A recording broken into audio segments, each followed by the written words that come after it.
Thanks for joining us here on Service to School Stories. Your hosts for this season are Alec Emmert, Service to School CEO and Navy veteran, and Sydney Mathis, Chief Program Officer and former college admissions officer. This season will cover topics as it relates to higher education, military service transition, and career opportunities and outcomes for veterans. Join us as we share student stories, inside tips from the admissions office, and conversations with employers actively hiring student veterans. Here we go. All right. Thanks for joining us today on our Service to School Stories podcast. Today, we are joined by Will Hubbard. He is the VP for Veterans and Military Policy at Veterans Education Success.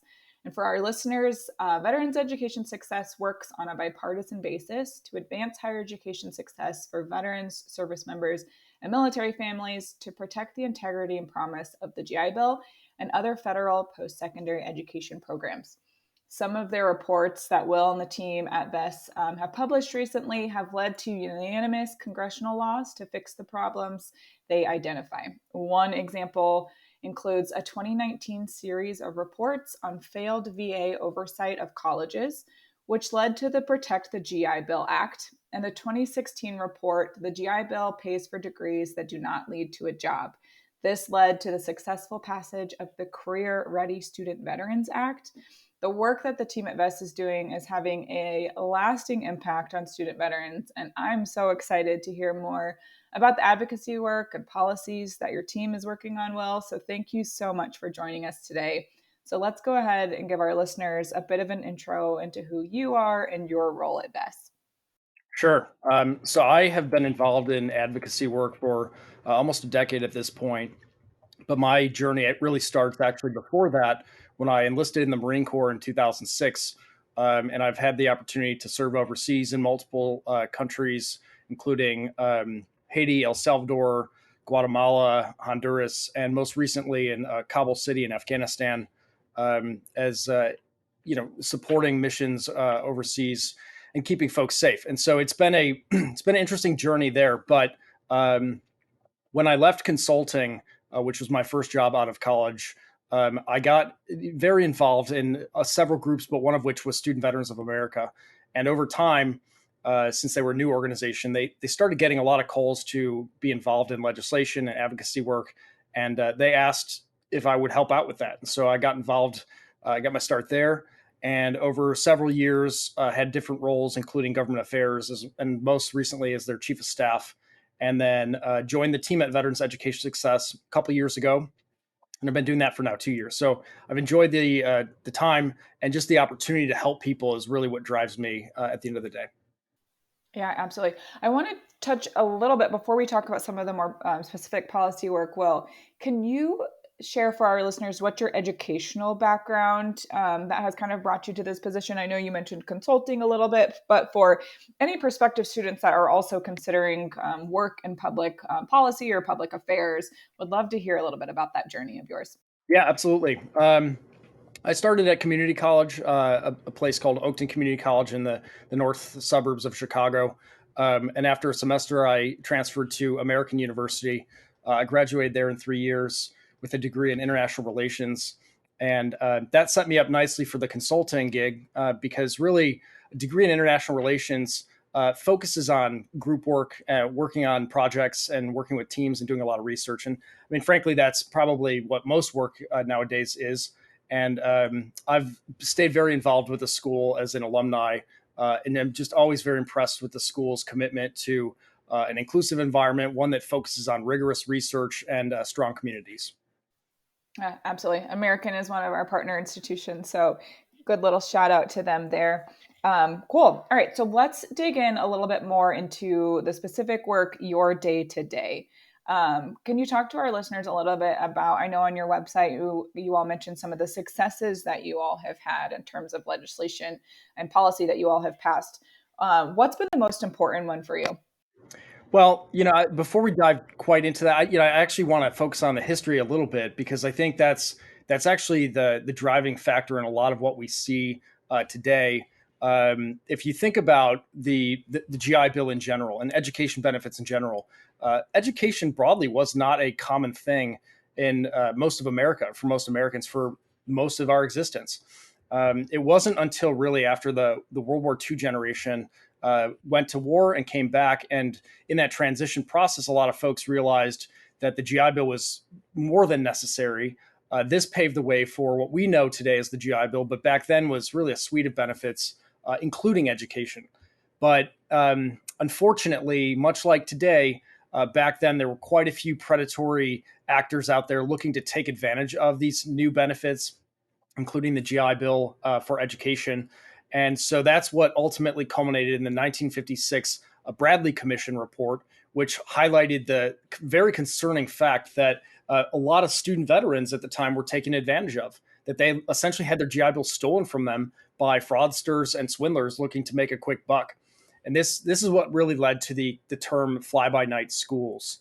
And then after that, a series of very terrible scenarios and kind of a rise and fall of these bad schools, these predatory players, led to multiple administrations taking action. Starting in the late 80s, the Reagan administration under Secretary of Education William Bennett took significant action, really for the first time, to crack down on these schools. And that was followed by the early 90s with President George H.W. Bush, who in the 1992 Higher Education Act took very significant steps to increase consumer protections and oversight of these schools.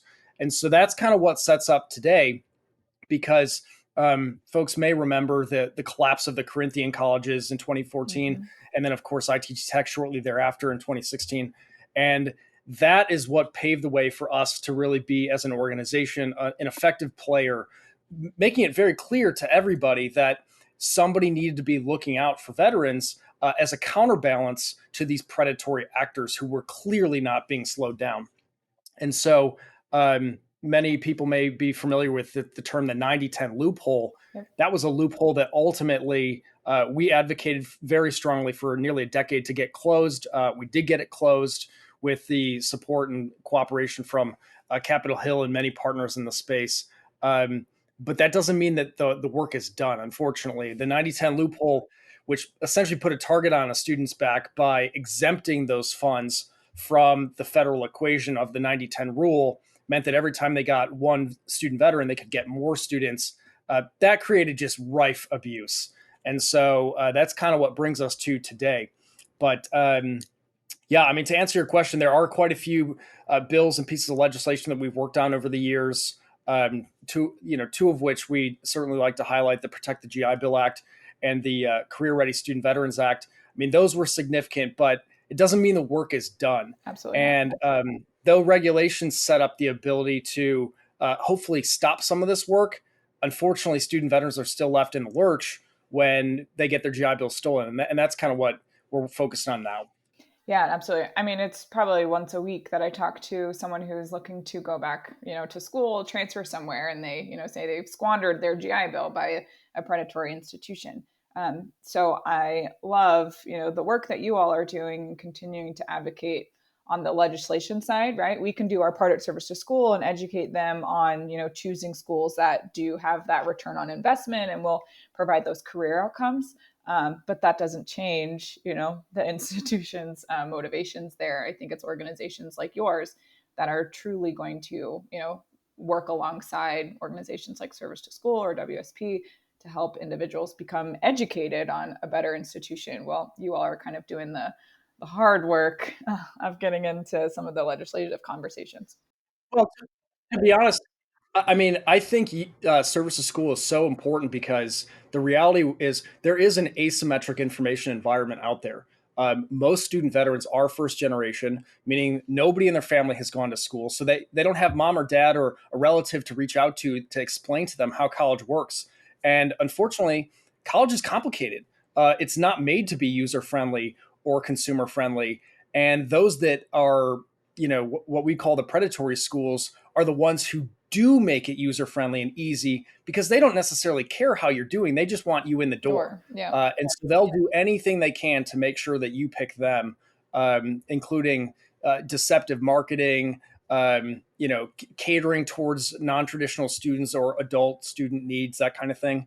And it's pretty unfair, frankly. Absolutely. Yeah. And one of the things I know you all have worked on the quality improvements for Defense Department tuition assistance, which we see a lot of that.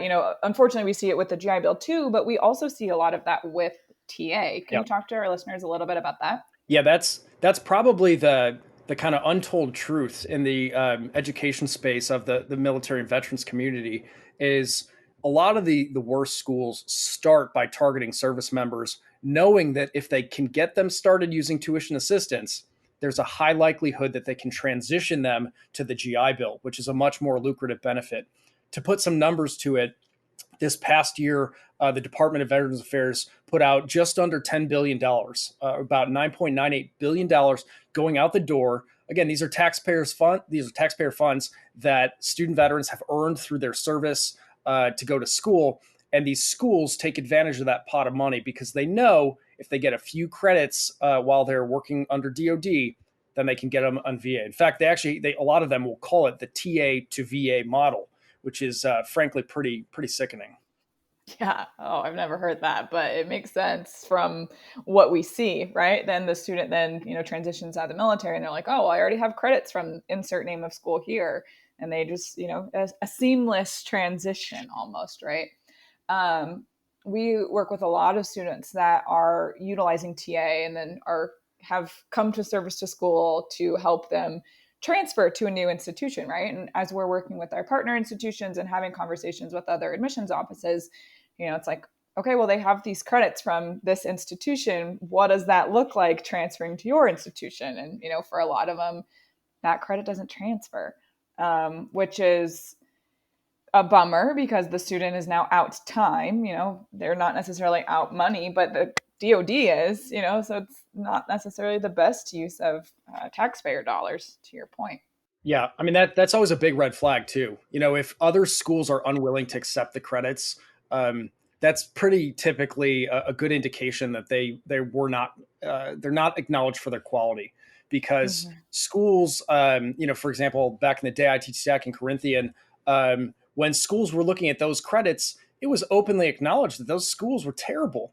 That the learning that was going on there is subpar. That the quality of instruction was subpar. In fact, that the instructors in a lot of cases don't even have subject matter expertise in the material that they're teaching, which unfortunately still exists today. There's literally no rule that prevents schools from having faculty that have literally no familiarity with their subject matter. Something that we'd like to change, which we can certainly talk about. But it's pretty shocking, frankly. Yeah, absolutely. And then I think too, I've talked to students, okay, well, let's talk about a school that would be a better fit for Yep. using your TA dollars. And I present them with options, and those institutions are above the TA amount. So then the student's like, well, now I have to pay out of pocket if I want to go to that school, right? And they're in this kind of crossroads of, well, do I pay out of pocket or do I get to go for free? Everything covered, right? So I think Well, that's and look, I think that's kind of a failing of higher ed in general, to be honest. And obviously, DoD, I think there could be an argument that those numbers need to come up a little bit. I think that's fair, but the reality is higher ed is missing an opportunity because good schools that would benefit from having strong alumni, i.e., student veterans, going through their doors, are missing out on that opportunity that they think they can't make the figures work. But again, the for-profit schools and a lot of the predatory institutions have realized that they take the hit on the DoD dollars. But again, as we talked about, they know that they're going to pay off long term with GI Bill dollars. And so I really wish many more schools would recognize the value of this population and realize that if institutions that are built as businesses, i.e., for-profit schools, if they can make it work, certainly traditional higher ed can make that work, and everybody would benefit from that. I mean, the American public would certainly benefit from having student veterans with better degrees and better education, setting them up for a lifetime of success. Yeah, absolutely. Totally agree. That's definitely one area that I would love to see, progress being made is improvements to TA on both the DoD side and the higher education side. Yep. Um, Another thing that you all have kind of worked on, which fits in this similar conversation, you had mentioned briefly the Veterans Eligible to Transfer School Credit Act. This ensures veterans can get their GI Bill benefits restored, before they pick a new school. And that's in the situation that their previous institution has closed, Yeah, correct? that's right. Yeah. And in fact, there's actually right now, if you're a student veteran, um, there's actually only one scenario that you can even get your GI Bill back. And it's very narrow. It's if your school closes. Unfortunately, even that scenario is pretty complicated because the way that the U.S. Department of Veterans Affairs interprets current statute makes it nearly impossible to go forward with that process. As a student veteran, you likely have a family, you likely have financial obligations, and the chances of you just taking a gamble on your future are pretty low. You don't have the wiggle room to take the kind of risk that a typical 18 to 22-year-old has at that time. And so, what you want to know is that if you go to a new school, really what the picture looks like, whether you're going to get your GI Bill back or not, and then making smart, informed decisions based on that information. And unfortunately, the way that the law is set up right now requires that knowledge of whether or not you have actually transferred the threshold is 12 credits, but if you've transferred credits or not. And so VA essentially was interpreting that as the inability for people even to apply for restoration if their school closed, because their position was that they had no ability to determine whether or not you transferred credits, which I get. It makes sense. Unfortunately, what we're looking at here is a communications challenge, not a logistical or statutory challenge. That's always been our position, and they disagreed. And so, we had to go back to Congress and clarify that, which is what led to the Vets Credit Act, paving the way for any student veteran of any closure or disapproval scenario to apply at any time. And again, ultimately, that forces VA to simply explain to the student, this is one pathway, this is another pathway. You get your GI Bill back, but it's contingent upon the outcome of credit transfer. And so at least it sets up an informed scenario where the student can make decisions for themselves and their families and actually go forward. Yeah, absolutely. As much information as they can have to make the best decision, for That's right. kind of even what that timeline is going to look like. I was talking to a student the other day and he was like, well, I'm trying to decide, can I do 2 years or is it going to take me 3 or 4 years, right? And when am I going to run out of money? And, figuring out what that's going to look like long term to fund anything above what, his GI Bill might be once it's exhausted. Yeah. So all of that information up front, just helps the students make the best decisions. Can you talk to our listeners a little bit about what are some of the barriers or some of the issues that you all are digging into right now? Yeah, I think the biggest thing that we run into with the students that we've worked with is the fact that if you find yourself in a scenario where you unfortunately have been cheated, you realize that the school that you went to is not worth the paper it's printed on. That's a really tough spot to be. Oftentimes, students don't realize that until later in the game, potentially even once they've graduated. And so, these bad schools take a lot of effort and energy to make sure that their students think they're a credible institution. So I really don't blame the students at all to the fact that you have legitimate experts who are tricking you. And are expert at marketing and expert at making sure that you think it's a quality institution.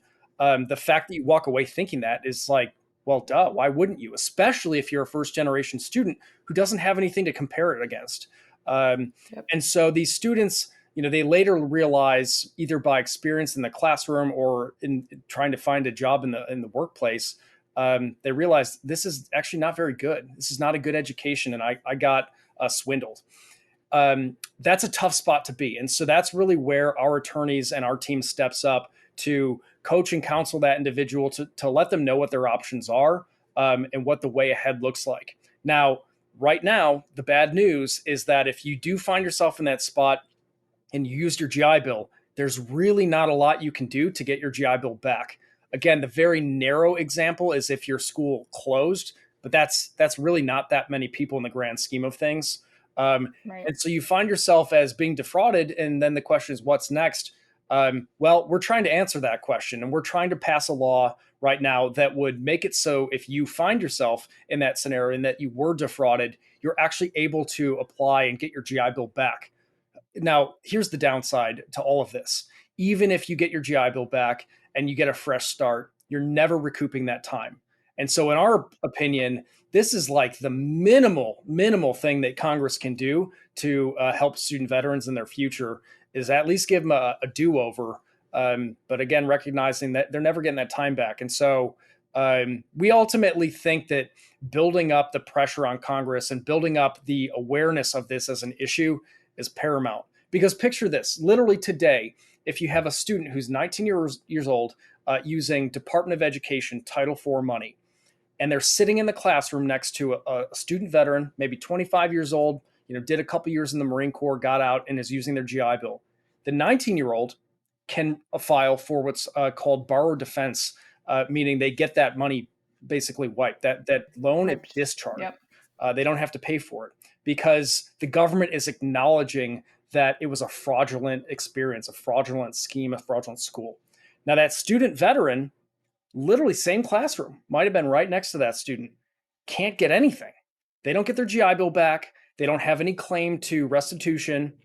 There's no way for them to start fresh. And we just think that's wrong. We think, especially the fact that the student veteran earned their GI Bill and spent time in service to get that opportunity, if anything, makes it more important that they get the chance to go back to school. And right now, it's just not that way. And so we're hoping for parity there. That's what we're pushing really hard for. Yeah, and how can students or individuals who are listening, if they did find themselves in that situation, right, where now they can't, achieve gainful employment, they feel like their degree was kind of, wasted. Yeah. Are you all building a list of, schools that those students had graduated from, those experience? How can our students kind of partner with you all to see some effective change there? Well, the biggest thing is definitely to reach out. Number one, anybody can reach out to us and our team at any time by emailing help@vetsedsuccess.org or going on our website, vetsedsuccess.org, and reaching out or taking a look at some of the work that we've done. That's the first step, because until we know your story and your experience, there's really nothing that we can do. But once we have that interaction, it begins the process of being able to document what happened, identify the school, and then also potentially, if you have other loans, say through the Department of Ed, help you get those discharged. So there potentially is some relief available. But again, the GI Bill, right now, you're not getting that back. But once we have this list of folks who've been affected by these fraudulent or predatory schools, that gives us the ability to show Congress the kind of harm that's being caused in a lot of these instances. We don't keep necessarily like a list of bad schools per se, although we can certainly rattle those off the top of our head pretty easily, because a lot of them are larger and see some of the same activity. But I would say, there's pretty clear warning signs that come up with any of these institutions that once we talk to a student and start asking some questions, it's pretty clear that it was a bad school. And these include things like high pressure sales tactics, over promising on financial aid, over promising on potential outcomes like, oh, you're going to graduate and walk right into a 6-figure job. No school can promise that.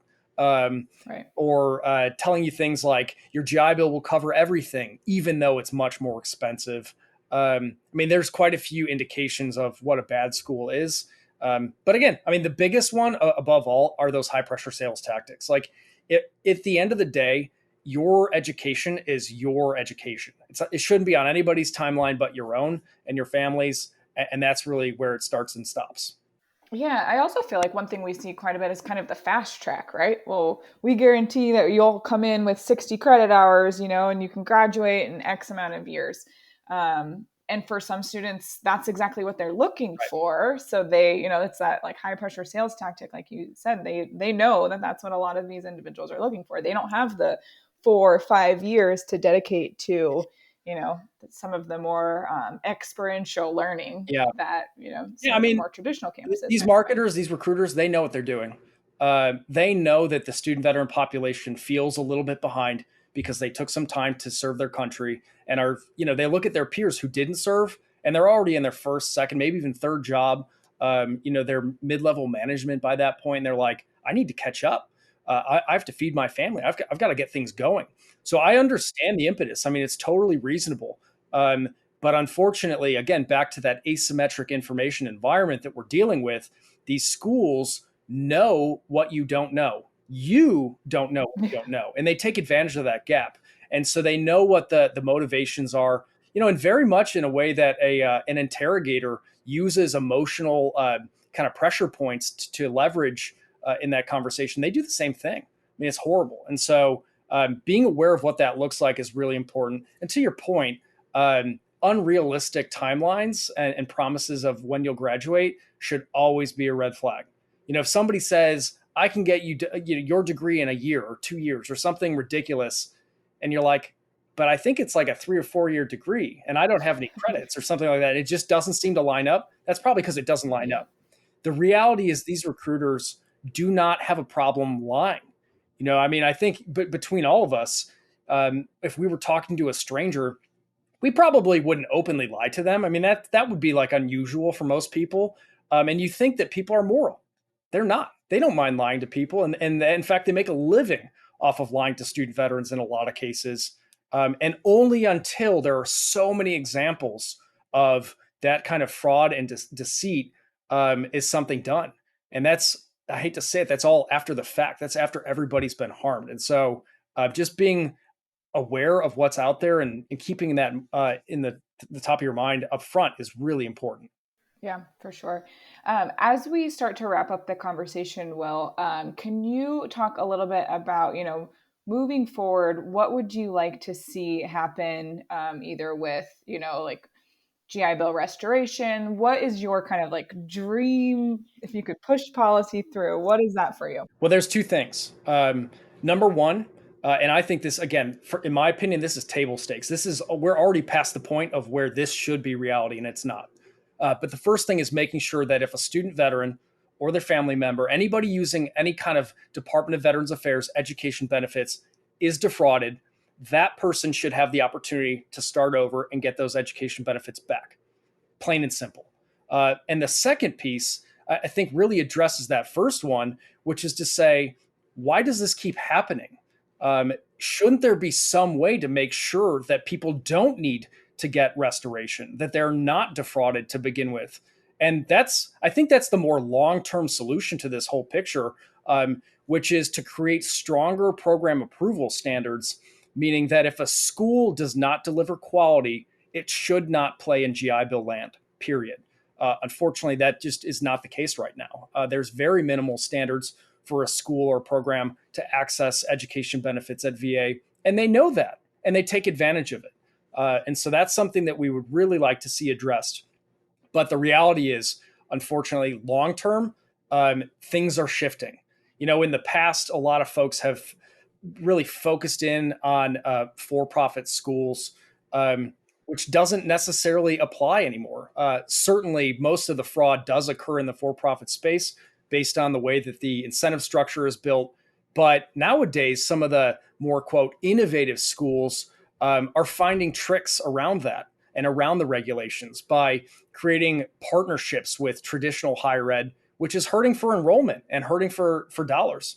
And so there's a big pressure there, and they're taking advantage of it. But also there's things like online program managers, meaning you might think you're going to a good school, and it's got the brand, the label, you're wearing the hoodie. Unfortunately, everything behind the scenes is being run by one of these OPMs. And the online program managers are really no different than some of the worst schools out there, running all the curriculum and running the back end of what the higher ed space looks like. And so things are changing. The landscape is really an interesting space, but frankly, a pretty scary space if you don't know what you're doing. Yeah, absolutely. And that's why I think, having trusted advisors, having trusted, individuals that are looking out for the best interest of our student veterans, and also, being on the institution side, that, institutions that do want to do right by the student veterans as well, working in tandem to just, better inform our students, but also I think raise awareness to the issue that a lot of this money is truly being, taken advantage of. Like the number you mentioned at the beginning, billions of dollars, right? Yeah. And I think a lot of people I truly don't think are aware of the level of fraud and misuse of these taxpayer dollars at the end of the day and the benefit that our service members have earned. Yeah, well, I'm with you 100%. I mean, even last summer, the FBI raided 5 locations of a school that 2 years prior, we had sent a very lengthy report to the Department of Veterans Affairs on, which was culminating in multiple interviews with students, whistleblowers from the school, who all essentially called this a cult. I mean, this was, for lack of a better term, a federally funded cult. And they were taking advantage of GI Bill dollars. That again, we raised the red flag. There was an investigation.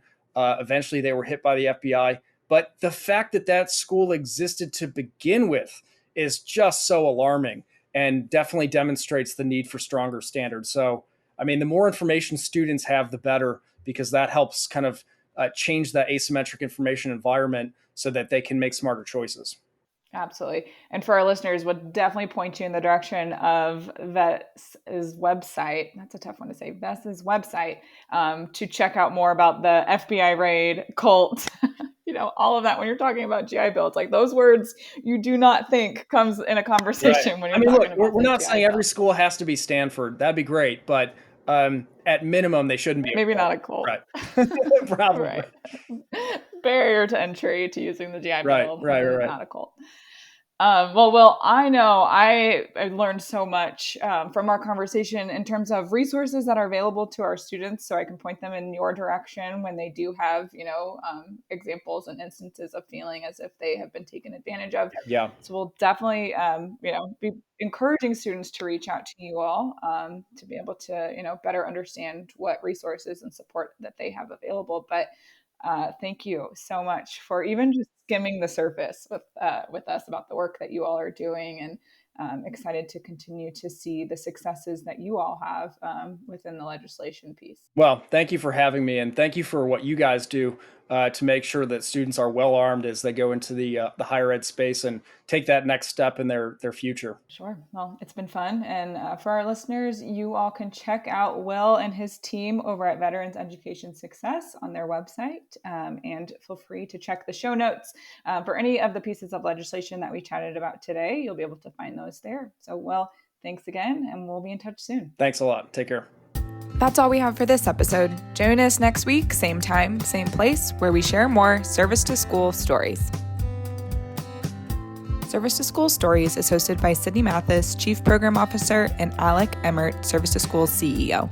Our podcast is produced and edited by our Director of Communication, Amanda Tobias. Service to School is a 501c3 nonprofit providing free college admission support to transitioning service members and veterans. Join us next week and follow us for more on your favorite social media platforms.